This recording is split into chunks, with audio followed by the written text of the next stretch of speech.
HSB720. I'm Representative Wheeler, joined today by Representative Bowden and McBurney. If you'd like to speak, only when you're speaking, be at the table. We'll do 2 minutes, and then we'll go to the next person. So if you'd like, one at a time. I don't want everybody thrown up at the table, and we'll just kind of work through it. Hello, Peter Hurd with the Iowa Federation of Labor, AFL-CIO. Our main concern is on the library board, and we believe that it should stay under the governance of the trustees. Thank you.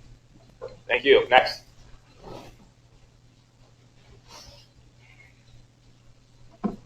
Keenan Crow, One Iowa. We are, I'm sure unsurprisingly at this point, against this bill. One thing I brought up at a couple of these other subs, and it definitely applies to this bill, is the need to go through all of the materials to determine whether or not they are actually age appropriate. Just for an example, the Des Moines Public Library has about 552,000 books on its shelves. If you just estimate that the books are on average about 100 pages a piece, it's the easiest estimate I can do with that. And then you estimate that a full-time worker works 40 hours a week for 52 weeks a year. It would take approximately 442 full-time employees reading every single minute of their work week in order to actually complete that review sufficiently.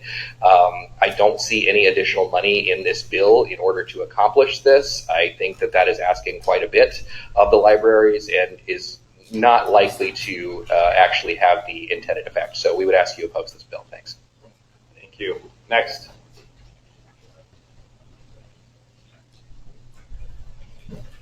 Terry Anderson. Hold on, sir. Just hit the little guy on the right. The little button on the right. Okay. Yep, hit it. Okay. Terry Anderson. I'm a veteran, retired project manager for the state of Iowa.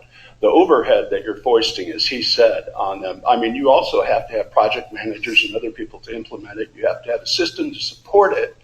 You're talking about an unbelievable amount of money for guidelines that are given from where? Who provides these guidelines? Where do they come from? Do they come from here? Do they come from knowledgeable scholars? Are they coming from the people at the upper levels that may be in the Epstein files? I don't know. But Thank you. Would you mind hitting that button before you leave? Perfect. Thank you.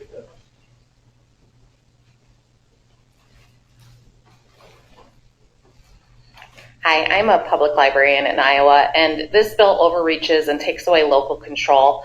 The restriction of access component is quite honestly unconstitutional, and furthermore, it paints libraries and librarians as the enemy. Public libraries in Iowa are among the best in the nation. There are over 540 public libraries in this state, and we provide so many resources for the very small communities that we often are in. And we do that with very limited funding. This bill would shift financial resources and time to navigating what legislature determines is age appropriate. Age appropriate is not a blanket term that can easily be applied. It's important for parents to determine what is age appropriate for their own children. This bill also assumes that anything with sexually explicit content is obscene when it is in fact not. The Miller test already determines what is obscene, and there is not a single public library in Iowa that holds any content that is considered obscene by legal precedent.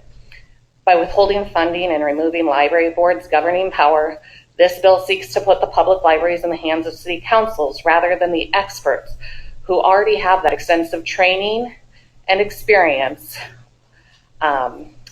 such as the library staff and board of trustees.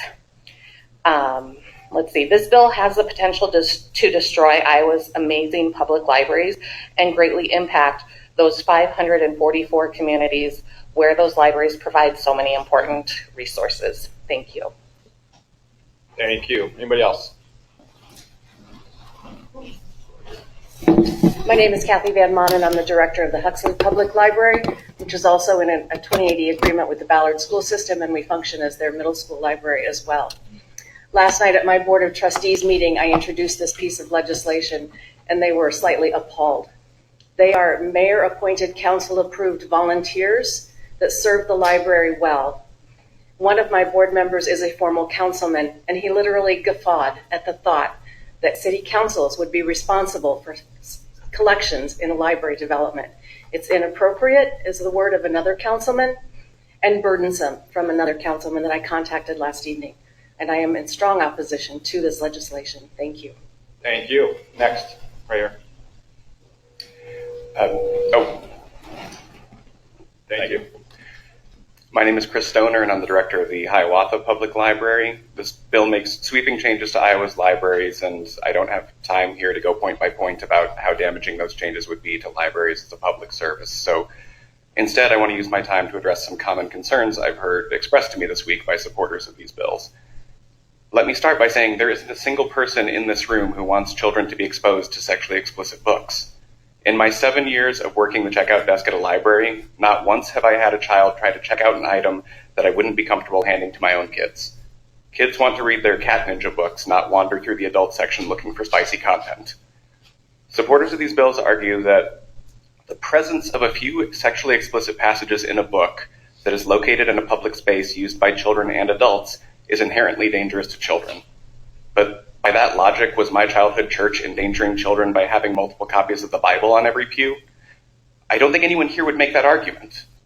Luckily, I never stumbled onto reading the Song of Solomon, though. I was too busy doodling rocket ships. However, when my wife was 11 and studying her Bible, she read Judges 19 through 21 and was incredibly disturbed by the story of the woman torn for the 12 tribes of Israel. She had some tough conversations with her parents to work through that disturbing content and put it in context. And yet she, I, and many in this room see the value of having the Bible available in our public library, because we recognize that its presence in the adult nonfiction collection of our library is not an endorsement for children to read it without parental guidance, and we recognize its cultural and artistic value. In meeting after meeting over the past 2 weeks, I've seen supporters of these bills and legislators be dismissive of the concerns of educators and librarians. If you truly want to work on addressing concerns with public libraries, then bring librarians to the table rather than dismissing our professional experience and giving credence to bad faith arguments. Thank you. Don't pass this bill forward. Thank you. Mind hitting that? Thank you. Sir, down here, I know you went up earlier. Yes. You may go. Cody Cross with the Iowa League of Cities. We are undecided on this. We brought this to our policy committee, specifically on the local governance portion of this. There are some city councils that appreciate what we're bringing forward, and city managers coming from the budgetary oversight of library boards. But we also have several, and I would say many, local governments that appreciate the ability to work with their board of trustees as they are mayor and council appointed. So we are registered undecided on this due to some split in our policy committee as we have been discussing this bill. Are happy to discuss this further with all of you on the committee as the conversation moves forward. Thank you.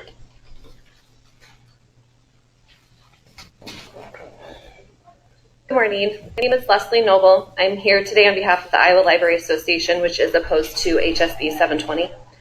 This bill removes control of public libraries to city councils, though councils and municipal and administrators have not asked for this responsibility.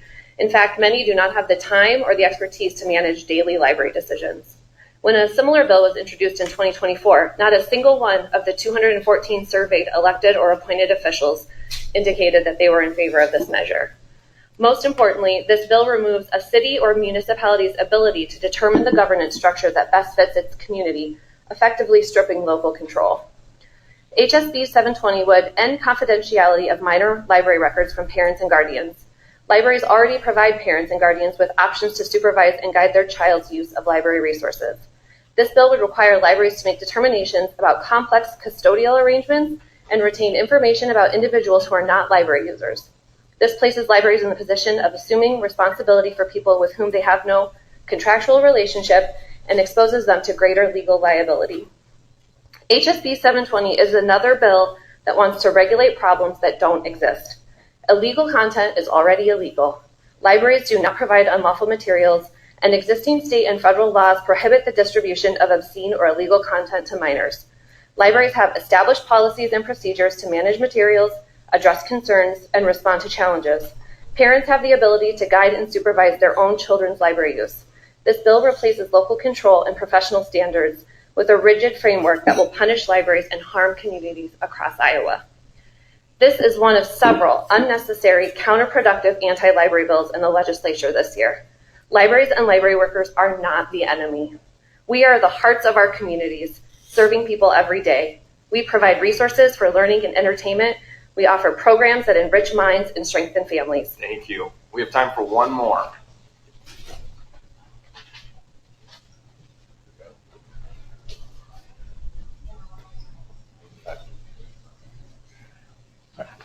My name is Gene Lute. I'm a library trustee, and I stand in opposition to this bill. I've spent my whole life in Iowa, and I never, ever thought I'd see the day where we'd be introducing year after year really what I can only describe as anti-library legislation. This is the third or fourth consecutive year where I've come down here. Every time the comments, both online and in person, have been overwhelmingly against these ideas. I looked last night, just curiosity at the comments, and I stopped at 100 at counting them, and at 100, not one supported this bill. I think that and the comments today should tell you something. Thank you. Thank you. You might hit that. Perfect. Oh, against. All right, Representative McBurney. Thank you, Representative Wheeler. Just no surprise to anyone, I'm in opposition to this bill, but here are a few reasons why. The first one is the guardrails that are supposed to be put in place to help protect children, in my opinion, actually make it put children at further risk.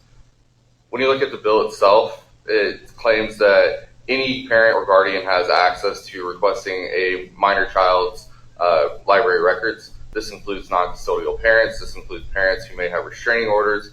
There is no definition to ensure that children are actually being protected from the people that they need to be protected from when providing these records to parents and guardians. The second reason why public libraries are put in a position where if they follow the manual that's called out within the bill, which is the In Service to Iowa Public Library Measures of Quality, there's a direct call out that says that Tier 0 libraries will not be eligible for any funding from the state. If they miss any Tier 1 designation, they are automatically moved to a Tier 0. There are 3 criteria within the manual that I could find, just with my non-legal opinion, that directly contradict with what's happening in the bill. For instance, one of the things is local library boards are supposed to maintain governing control over the trustees. This would shift it over to the city councils. Therefore, no public library in the state of Iowa would be eligible to receive funding under this. Now, I heard this also brought up. I know this isn't explicitly a book ban because within it, it just simply states that age appropriateness needs to be taken into consideration. I believe most libraries are already doing this. They have adult sections, they have young adult sections, teen sections, child sections. The problem becomes when you bring subjectivity into it, it causes libraries to have to overcorrect. And I think what we will end up seeing is very similar to what Kenan brought up, where we're going to spend an exorbitant amount of money and time trying to overcorrect for what's in this bill. Thank you. That'll conclude our sub. Thank you, guys.